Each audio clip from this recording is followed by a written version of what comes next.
Bonjour, Président. Ça va?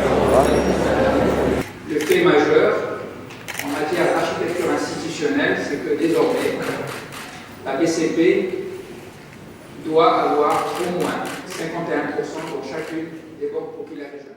Au terme du premier semestre de l'année en cours, le groupe Banque Populaire a réalisé des résultats qui sont globalement encourageants, au regard notamment de la conjoncture difficile que traverse l'économie au cours de l'année 2015.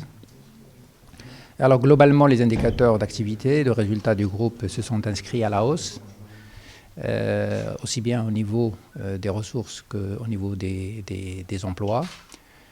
L'année 2015 a été déclarée année de la PME, où le groupe a réalisé beaucoup d'actions et a lancé un certain nombre de produits innovants à l'adresse de la PME pour l'accompagner dans ses besoins de financement.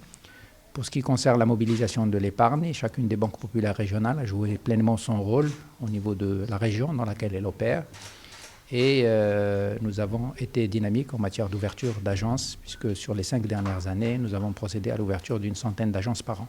Pour ce qui concerne les résultats, nous avons d'un côté le produit net bancaire qui reflète la valeur ajoutée créée par le groupe, qui a augmenté de 3,5% pour s'inscrire à hauteur de 7,7 milliards de dirhams. Et le résultat net du groupe, malgré un effort de provisionnement important dû à la conjoncture et à la hausse des créances en souffrance, s'est inscrit là encore à la hausse de plus 9,3% à 1,2 milliard de dirhams pour ce qui concerne le résultat net par groupe de la BCP. Les filiales africaines ont enregistré des résultats en croissance globalement à 2 chiffres, entre 10 et 15%, aussi bien pour les indicateurs d'activité que de résultats, ce qui montre d'une part que la tendance observée les dernières années depuis l'acquisition par le groupe, notamment des filiales du groupe Banque Atlantique, se consolide, et de l'autre côté, du rôle important que jouent ces banques-là dans l'accompagnement des besoins de financement de l'économie des différents pays où on est installé.